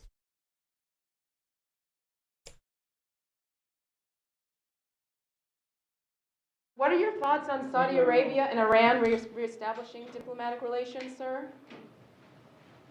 The better the relations between Israel and the Arab neighbors, the better for everybody. Will you sign the bill the House just unanimously? Okay, I don't even know what that was. What? I'm going to play this again. It's so bizarre. What are your thoughts on Saudi Arabia and Iran reestablishing diplomatic relations, sir? The better the relations between Israel and the Arab neighbors, the better for everybody. Will you sign the bill the House just unanimously approved? Okay, look, I'm going to give him the benefit of the doubt and say that he didn't hear the question. He's walking out of the room. There are people yelling. Yeah, okay. Maybe he didn't hear the question, or maybe he misspoke and he meant Iran instead of Israel. I don't know how you could confuse the two, but it's Biden, and you know, he's an old man. I'm not trying to make fun of him or something like that. I'm just saying that's, again, I'm not one to defend Biden usually, but maybe that's what it was. So whatever, we'll give him the benefit of the doubt. And I showed you what the Pentagon reaction was, but we'll see what Biden says in the coming days, right? Where's my favorite Ned Price from the State Department? Come on, where is he? He's got nothing to say about this. I need to see if they had anything in the last couple of hours. Ned Price. Where are you? Where are you? There's got to be something, man.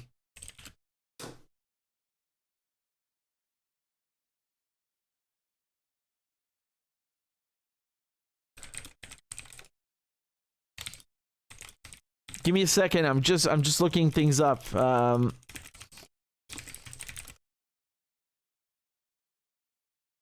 Nothing, man. There's nothing at all.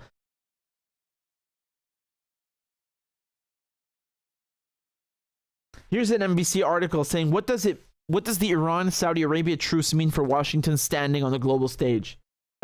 It's not good. That's what it means. That's what I was saying. You already know. And by the way, even in CNN, they were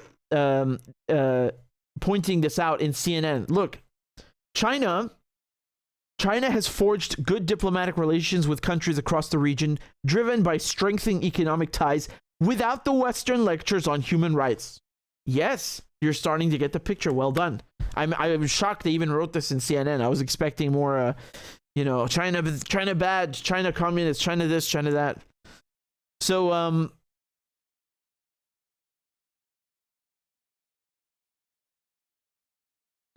this is from NBC. So they say some world leaders hailed the restoration of ties between long-standing enemies, Iran and Saudi Arabia. There were growing fears in Washington that the deal could help spell the end of the United States' preeminence in the region and beyond. Yes, you're starting to catch on. So this is what I was telling you. I haven't read this. I was just telling you what I think, and I'm actually shocked that there are people writing this in the Western press, because that's what it is. That's what it is. I was about to say the French, and begin with the French and the British and all this trying to dominate the Middle East. Really, everybody is trying to do that, since the Greeks and Romans. But my point is that among Western, recent Western powers and colonial powers, man, they have showed you up right now, and China is actually looking like the peacemaker. So they're quoting Aaron Miller, who served as a Middle East policy advisor at the State Department for 25 years. There you go. I was looking for a State Department employee to say something.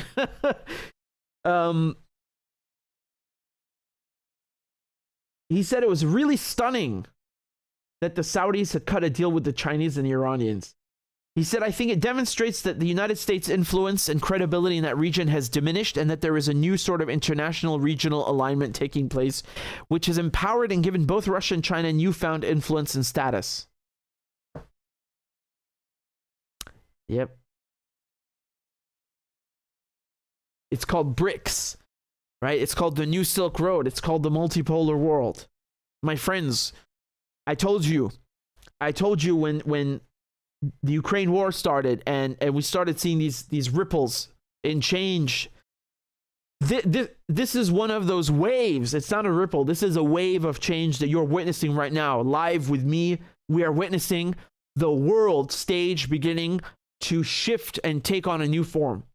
The geopolitical world stage is beginning to shift right before your eyes. Pinch yourself, because yes, you are witnessing an important moment in history. Yes. So here we have the usual smears, blah, blah, blah, nuclear weapons, Ukraine. Okay, yeah.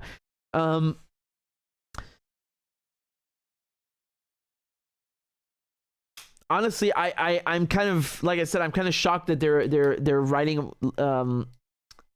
writing this in some Western press outlets, that this diminishes the United States. It does. And I suspect that, they'll come in with the China smears and so on in the next couple of days, but there's no way around it, man. There's no way around it. This is a pivotal moment in time and history. This is the beginning of BRICS and the new world, the new Silk Road. Jesus, I sounded for a second like I was quoting George Bush, New World Order. God, those guys, man, they give you they send shivers down your spine. Like I say, guys, this is a really a pivotal moment. Pinch yourself and remember that that it's kind of like, I don't want to exaggerate now. I don't want to exaggerate, but do you guys remember? Let me ask you a pop quiz question in the comments right now, live chat.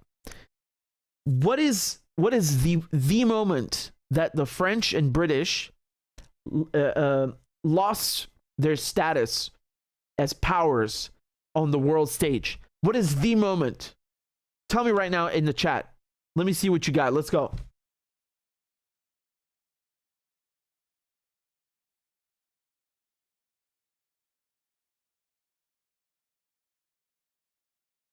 Some of you are saying end of World War II. Some of you are saying World War I. Algeria, yeah. I mean, in one regard, there you go. Suez Canal. Most of you guessed it right. It's the Suez Canal. So when Nasser, shame on him, he had the balls to nationalize his own canal in his own country. How dare he? In case you didn't understand, that was sarcasm, right? Nasser is a boss. Nasser is a G. Nasser has a portrait right up there with the badasses of history. So when he nationalized the Suez Canal, this was considered an affront and an attack in Paris and Whitehall, okay, in l'Elysée and number 10. So what happened is, Israel, who is always in for bombing Arabs, joined up with the UK and the French, and they attacked Egypt all at once in 1956. And all of a sudden, the United States steps in and says, "Hold the fuck up." And the United States got Britain and France to disarm and walk home in shame, like a pack of idiots, looking like a bunch of dumbasses. And that was so embarrassing. That was so embarrassing. Uncle Sam put on the big boy pants at that moment. It was so embarrassing for the French and the British that is when they lost their status as world powers. Yeah, like you got to think about that. Even independence in India in 47 was not as bad as this, right? In terms of the world stage.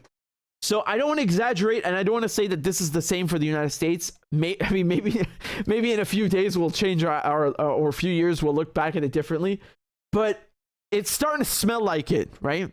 It's starting to smell a little bit like a Suez moment, right? All of this Ukraine war and dropping the dollar and new Silk Road. It's starting to we're getting a little whiffed, right? We're getting a little whiff of that Suez creeping up on old Uncle Sam. Okay, so again, I'm not going to call it. If I'm wrong, I'll hate myself, but we're getting a whiff of it. You feel me? Let's leave it there, and let me just say bravo to the Chinese for being the fucking adults in the room, and bravo to Iran and Saudi Arabia for being the adults in the room, people with brains who are mature and engaging in diplomacy instead of war. Thank you. This is not just about, it's about the United States is humiliated. Screw that. This is about setting an example for the rest of the world. Thank you for being the adults in the room.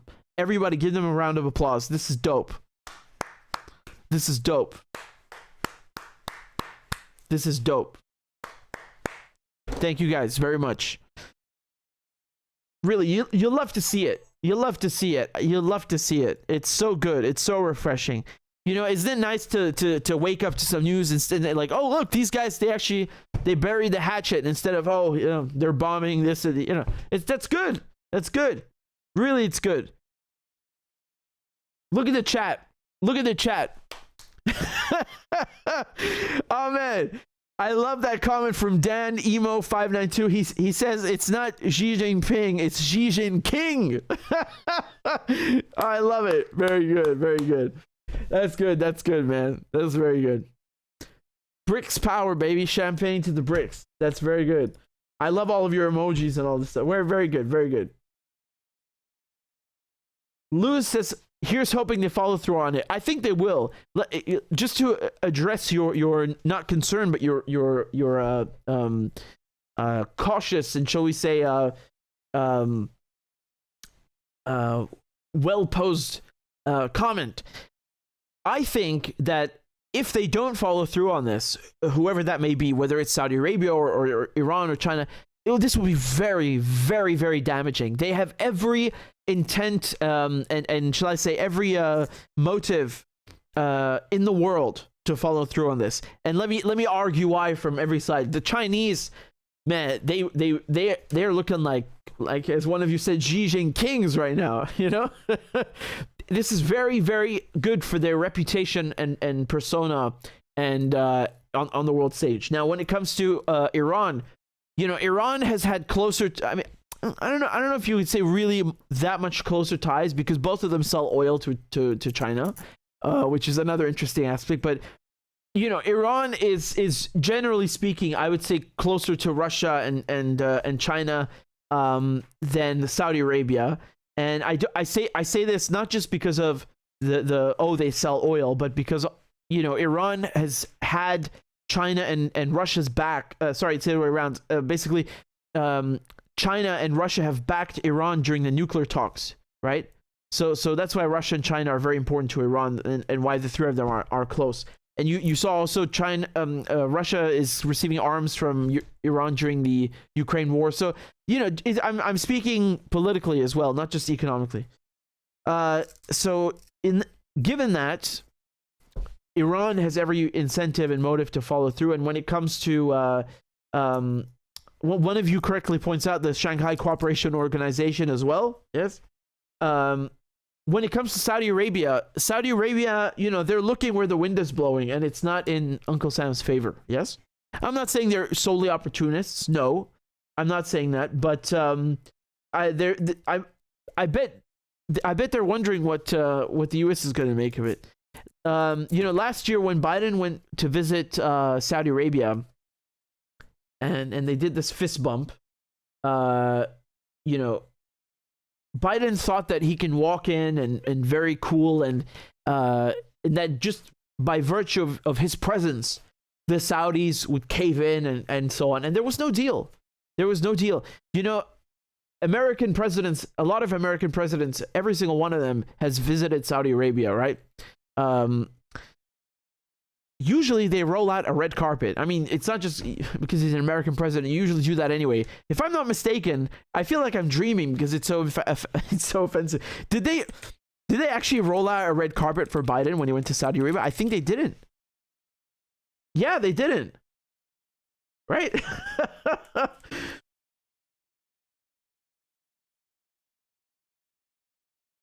Well, it doesn't matter. The whole point is that the reception was very, very dull. Yes, but the Saudis wanting to join BRICS and kind of sticking it to the petrodollar. I think there are many aspects you could look at this and see that they are warming up to the idea of Russia and China. In a multipolar world existing. I think the Saudis are warming up to that. This is one of their first steps. But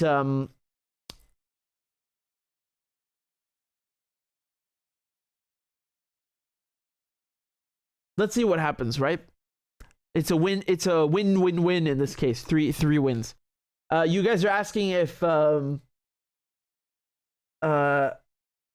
Lorraine is saying that Iraq and Oman helped in the peace talks. Let's make Iraq beautiful again. Well, hey, I got it. Like I said in the beginning, the talks were taking place in Baghdad, and that's something really nice because for me this felt like. Let me just put a few words in on this. Hold on.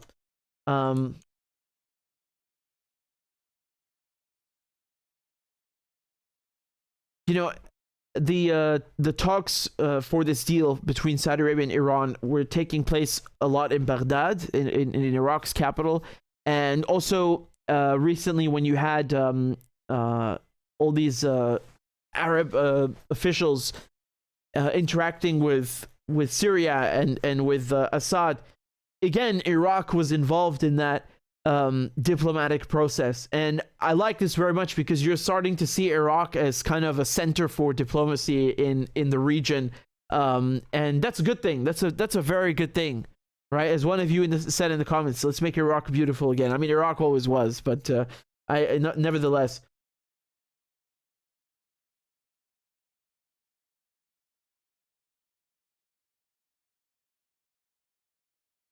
I have a couple of thank yous to issue. Let me read them to you. Just 1 second, please.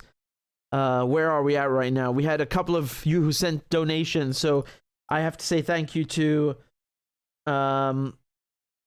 Tish. Tish said that Garland Nixon says if he, his guests, and chat know the collective West leaders are out of their minds, then Xi and Mr. Putin also know and move forward, understanding their responsibility as sane world leaders to lead the way. That's a very good way to put it. Let me raise you one, and I would say that maybe we should move forward as the collectively sane leaders in our corner of the world. Don't you agree? Because we shouldn't have to look only to China and Russia and the rest of the world to be sane. We need some of that here as well, right? But I understand the point. David says Wang Yi should get the Nobel Peace Prize for this. Obama got his for doing nothing and then starting more wars. Kissinger got his for overseeing a war that killed millions. This is how to do diplomacy. Yeah, I mean, again, you raise very valid points. They really cheapened the Nobel Prize, giving it to Kissinger and Obama. It's a shame that they are Nobel Peace Prize laureates.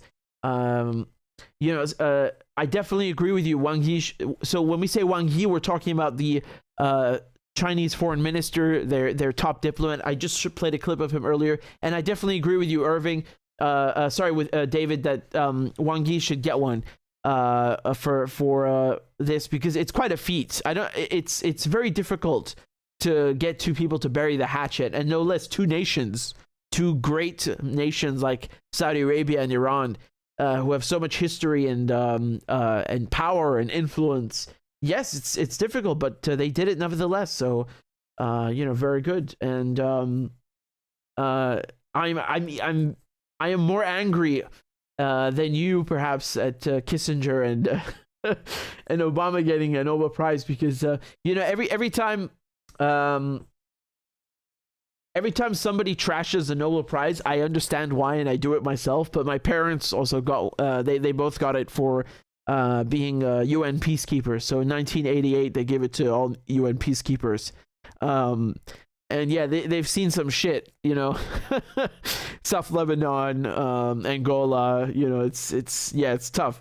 But then you got people like Kissinger and Obama, as you said, killing people, killing millions, and then getting it. It cheapens it. It really sends it into disrepute.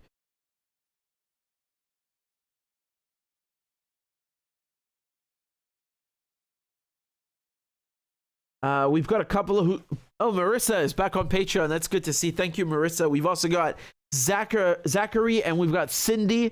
So wow, where are we at now, guys? I think we should be over the halfway line. Yes, I don't know. It still says 717 over here, which is wrong. So I'm gonna need Claudia to there she is. Claudia has given me the new thermometer, the Bidenometer. And give me a second to just download that. One moment. So this is how many people we have on Patreon.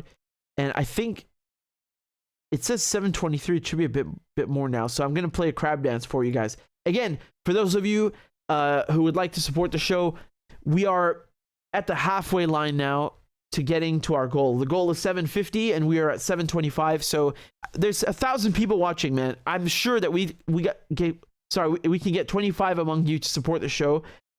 I really need to drink some water.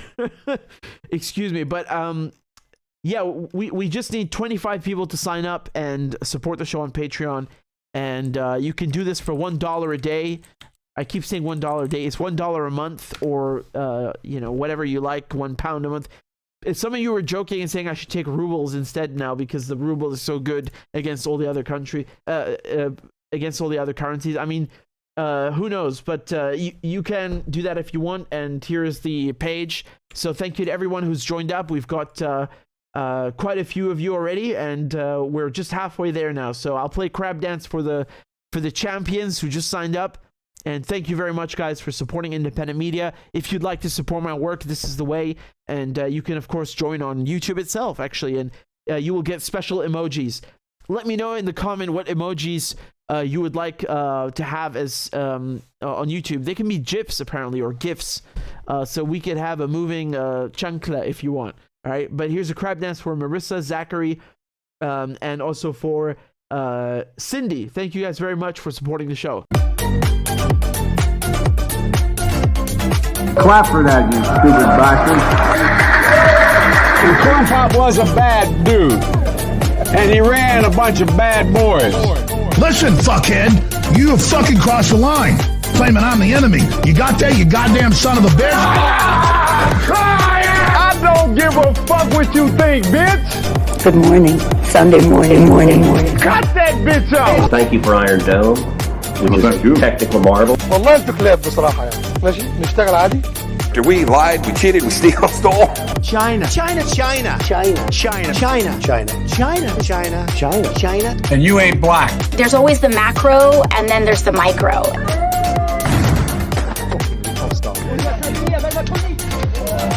Do not come. Do not come.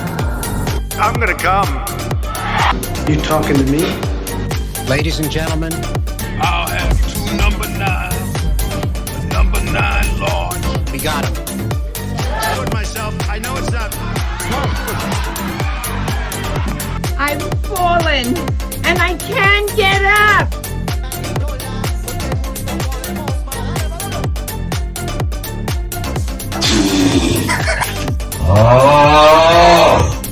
Disgusting! Why you texting? Why?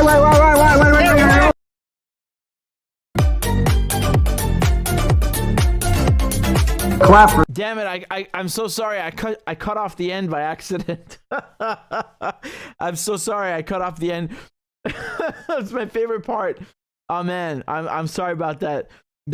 Claudia was kind enough to send me the thing. Go, you know the thing. Basically the Bidenometer, and yeah, like it says, we're halfway there.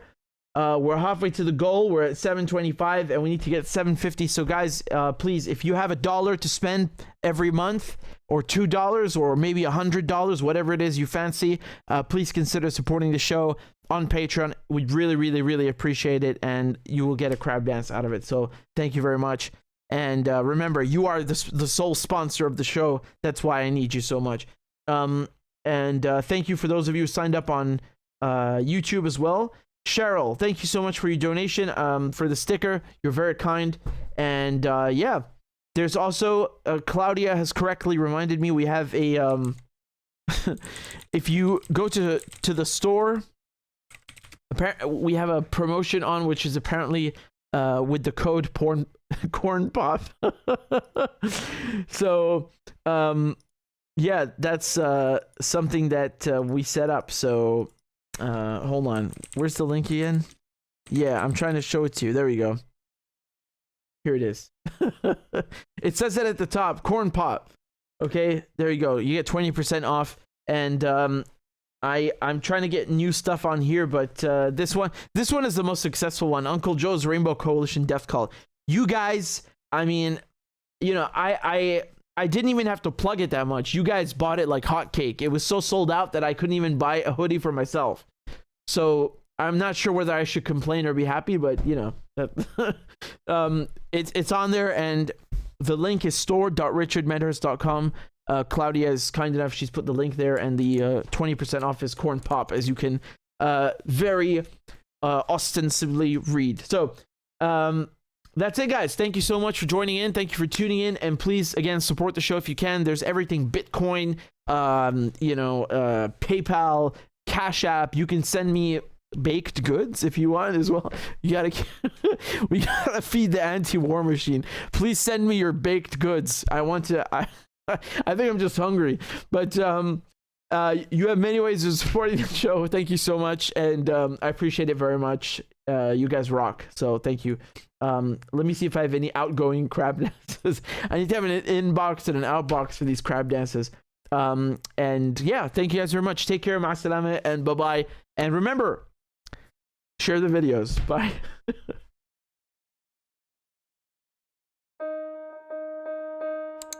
Sweden wanted to join NATO. They broke with their decades-long neutral stance. Turkey was one of the only countries, I think, along with Hungary, that was saying, we're not going to let you in, because you need to have consensus, right? You need all the members in NATO to say, okay, you can join. Their bid has kind of been in limbo because Turkey wanted to, extract several concessions. It was very clear that they really want to join NATO in Sweden, and they were doing everything they could to appease the Turks. And then this moron comes in front of the Turkish embassy and burns the Quran. I understand that in their point of view, this is freedom of expression, and you're in Sweden, you can do whatever you like. But you have to remember that if you're trying to get Turkey support, maybe wait until after you've gotten it. I mean, this is just dumb from a diplomatic level. They're doing everything to appease Turkey, and then because of one idiot, they let this go to waste. The Germans and the Americans have decided that it would be a good idea to send Ukraine tanks. German tanks against the Russian. Man, I'm perplexed by this. What do they think is going to happen? Because even if you can train the Ukrainian crews who are used to Soviet tanks to operate British tanks, and then you got to train them to operate German tanks, and then you got to train them to operate American tanks, and that's if they can even maintain the logistical supply line to work with these tanks, to keep them running. What kind of door are you opening now for the Russians to do? I mean, this is very clearly escalation. While Germany and the US are saying, yeah, we're going to give Ukraine tanks, the doomsday clock has been moved to 90 seconds to midnight. So this is basically, it's a measurement of how close we are to the end of the world, to the apocalypse, to annihilating the planet with nuclear weapons, right? And this is the closest it's ever been to midnight, okay? Midnight representing the end. Ukraine's most senior military commander has said that his forces need about 300 Western tanks.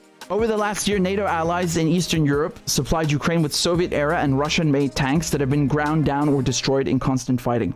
Soviet-era and Russian-made tanks. Now, Ukraine, having been a Soviet satellite state and part of the Soviet Union, it was part of Russia, all of its military personnel being trained on Russian tanks.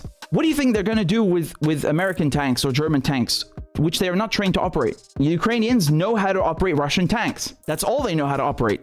The Ukrainians only used Soviet stuff, right? Until the last couple of years and until now. You know, this is the first major influx of NATO weapons. And again, NATO has been training Ukrainian forces, but Challenger tanks, this is brand new. If they can't even use the tanks that they're trained to use, what makes you so confident they're going to know how to use a Leopard 2 or an M1A2 or a Challenger 2? Man, people train on those things for fucking months and years.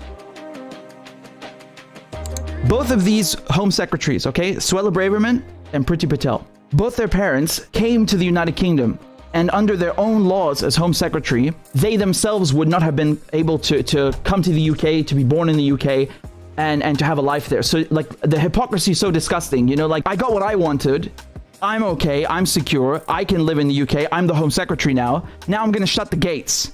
Now I'm gonna screw people that have literally nothing, that are so desperate they're, you know, risking drowning in the Channel or the Mediterranean Sea. People have to resort to risking drowning. They have to resort to, you know, hiding in trucks or swimming across the Channel, if everyone's ever done that, you know, crossing the Channel, because of her policies, because she forces people into doing that, right? So you literally have no choice. You have to be in the UK to begin the application. But what are people supposed to do? Just teleport, you know, for 5 minutes, write down the form and just get out of the UK? This is ridiculous. She's a liar, just like the one, you know, her predecessor, Priti Patel. Why is Germany reluctant